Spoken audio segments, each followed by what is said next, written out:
प्रधानमंत्री नरेंद्र मोदी ने सभी। चलिए इस बीच एक बड़ी खबर जोधपुर से आ रही है, आपको इस वक्त की बड़ी खबर बता रहे। 3 दिन से लापता बच्चे का शव बरामद किया पुलिस ने। बड़ी खबर इस वक्त, पुलिस को खुली चुनौती देते हुए हत्यारों ने वारदात को अंजाम दिया है। आज सुबह रेंज आईजी के निवास के सामने कट्टे में बच्चे का शव मिला था। डीसीपी समेत सभी अधिकारी जांच में जुटे हुए थे, लेकिन पुलिस के हाथ विफलता लगी है। फिलहाल हत्यारों की तलाश में पुलिस जुटी हुई है। खांडा फलसा थाना इलाके का यह मामला है। बड़ी खबर इस वक्त जोधपुर से, पुलिस का सूचना तंत्र फिर से फेल हुआ है। 3 दिन से 7 साल का बच्चा लापता था और उसे सकुशल नहीं तलाश पाई पुलिस। तमाम कोशिशें की गई, लेकिन अब बच्चे का शव बरामद हुआ है। पुलिस को खुली चुनौती देते हुए हत्यारों ने वारदात को अंजाम दिया है। आज सुबह रेंज आईजी के निवास के सामने कट्टे में बच्चे का शव भरा हुआ मिला है। डीसीपी समेत सभी अधिकारी जांच में जुटे हुए थे, बावजूद इसके बच्चे की सकुशल वापसी नहीं हो पाई और आखिरकार उसे जान गंवानी पड़ी। कट्टे में डालकर उसके शव को फेंका गया। पुलिस के हाथ विफलता लगी है। हत्यारों की तलाश में पुलिस जुटी हुई है। खांडा फलसा थाना इलाके का मामला बताया जा रहा है। तो जांच में डीसीपी समेत कई बड़े अधिकारी जुटे हुए थे, बावजूद मासूम को वक्त रहते नहीं तलाश पाई। अरुण हमारे संवाददाता ज्यादा जानकारी के साथ फोन लाइन पर हैं। अरुण, जिस तरह से एक टीम गठित की गई थी, तमाम आला अधिकारी उसमें थे, बावजूद इसके ये विफलता मिली है। कहीं ना कहीं सीधी चुनौती जो मिल रही थी अपराधियों की तरफ से, पुलिस उस पर विफल नजर आई है और इसका खामियाजा उस मासूम को अपनी जान गंवाकर चुकानी पड़ी है।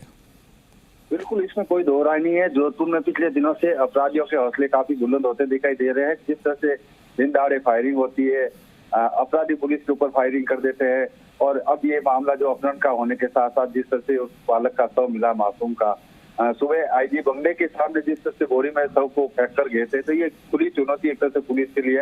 हालांकि पुलिस के आला अधिकारी, ये मैं कहना चाहूंगा कि जिस तरह से रात को 1 बजे तक उस बच्चे को ढूंढने में लगे थे, डीसीपी खुद रात को 1 बजे तक मॉनिटरिंग कर रहे थे, क्षेत्र में घूमकर और लोगों से पूछताछ कर रहे थे, सीसीटीवी कैमरा देख रहे थे। लेकिन सबके बावजूद रात को 1 बजे तक जब डीसीपी फील्ड में काम कर रहे थे और उस दरमियान ही संभवतः ये कट्टे में डालकर बच्चे का शव वहां फेंका गया, तो ये पुलिस। अरुण, आपको रोकना चाहेंगे, धर्मेंद्र जी डीसीपी हमारे साथ जुड़ गए हैं, उनका रुख कर लेते हैं। धर्मेंद्र जी, जिस तरह से पूरी मेहनत की गई, पुलिसकर्मियों ने दिन रात एक किया, बावजूद विफलता हाथ लगे, और सबसे जो हैरान करने वाली बात है, रेंज आईजी के निवास के सामने कट्टे में फेंक दिया गया बच्चे का शव। कहीं ना कहीं ये खुली चुनौती अपराधी दे रहे हैं। डेफिनेटली चैलेंज तो है ही। इसको लेकर पुलिस लगातार 2 दिन से प्रयास कर रही है। मल्टीपल टीम्स लगी हुई है, एफएसएल टीम, डॉग स्क्वाड और जो हमारी साइबर सेल है लगी हुई है, और आशा करते हैं बहुत जल्दी सफलता हाथ लगेगी। धर्मेंद्र जी, आपको क्या लगता है कि कहाँ कुछ और वर्कआउट करने की जरूरत थी ताकि बच्चे को सकुशल जो है वापसी? क्या समय कम मिला या फिर संसाधनों का अभाव था? ऐसा क्या रहा जिसकी वजह से पुलिस कामयाब नहीं हो पाई? समय और संसाधन की बात नहीं है, वो बहुत बार लक फैक्टर भी होता है, और जो ज्योग्राफिकल वहाँ पे सिचुएशन है, मल्टीपल गली है एंड ऑल, बहुत बार हर प्रयास के बाद भी सफलता नहीं मिलती है। मैं नहीं कहूंगा कि समय या संसाधन का इसमें कोई बुरा है।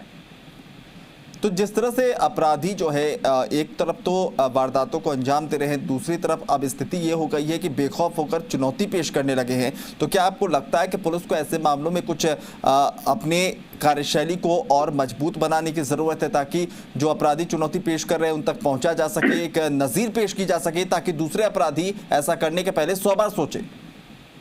देखिए, डे बाय डे अगर आप देखेंगे लास्ट ईयर से अभी भी कंपेयर करेंगे तो बेटर होते जा रहा है पुलिसिंग। इवन क्राइम का जो रेट है, हीनियस ऑफेंस का, इस साल अगर आप देखें मर्डर पिछले साल से अभी तक कम है, तो डेफिनेटली इम्प्रूवमेंट है। एक आध केसेस ऑब्वियसली होते रहेंगे, बट मेरा अनुभव है।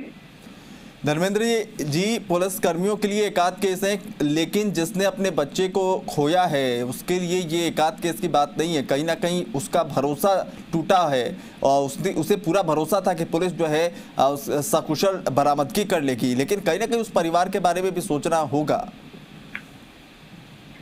आपकी बात बिल्कुल सही है। पुलिस के लिए तो एक स्टैटिस्टिक्स होता है, लेकिन जिस घर में ये होता है उसके लिए बहुत बड़ा एक झटका होता है। बट कहीं ना कहीं हम लोग इम्प्रूवमेंट की तरफ ही जा सकते हैं। तो अगर ये जो मैं देख रहा हूँ यहाँ पे, तो definitely number of cameras improve हुए हैं, साइबर सेल ज्यादा इम्प्रूव हुई है। हम लोगों ने लास्ट ईयर भी काफी अच्छे केसेस ट्रेस किए हैं जी। और आशा करते हैं कि इस केस को भी धर्मेंद्र जी, इस मामले की अगर बात की जाए तो क्या कहा जाए कि आप लोग सही ट्रैक पर आगे बढ़ रहे हैं, या फिर कहा जाए कि कोई अभी तक इतना बड़ा क्लू नहीं मिला है और अभी पहले क्लू को ही तलाशने में जो पुलिसकर्मी है वो लगे हुए, या फिर कोई क्लू है उसके आधार पर आगे बढ़ रहे हैं, बहुत जल्द पहुंच जाएंगे नतीजे तक? डेफिनेटली हमारे पास क्लूज हैं और उसी के हिसाब से हम लोग आगे बढ़ रहे हैं, तो बहुत जल्दी नतीजे पे पहुंचेंगे। चलिए, शुक्रिया धर्मेंद्र जी तमाम जानकारी के लिए। तो आप सुन रहे हैं कि जिस तरह से उम्मीद ये थी कि पुलिसकर्मी जो है कामयाबी हासिल कर लेंगे, भरोसा था उन पर, लेकिन एक बार फिर से नाकाम हो रहे हैं। और तस्वीरें हम आपको दिखा रहे हैं, यही वो मासूम बालक है जिसका अपहरण किया गया था और तमाम कोशिशें ज़रूर की गई, लेकिन खुली चुनौती देकर पुलिसकर्मियों को अपराधियों ने इस मासूम बच्चे के शव को कट्टे में डालकर रेंज आईजी के निवास के सामने फेंक दिया। और ये कहीं ना कहीं जो है पुलिस की कार्यशैली, उनकी सजगता को सीधी चुनौती है।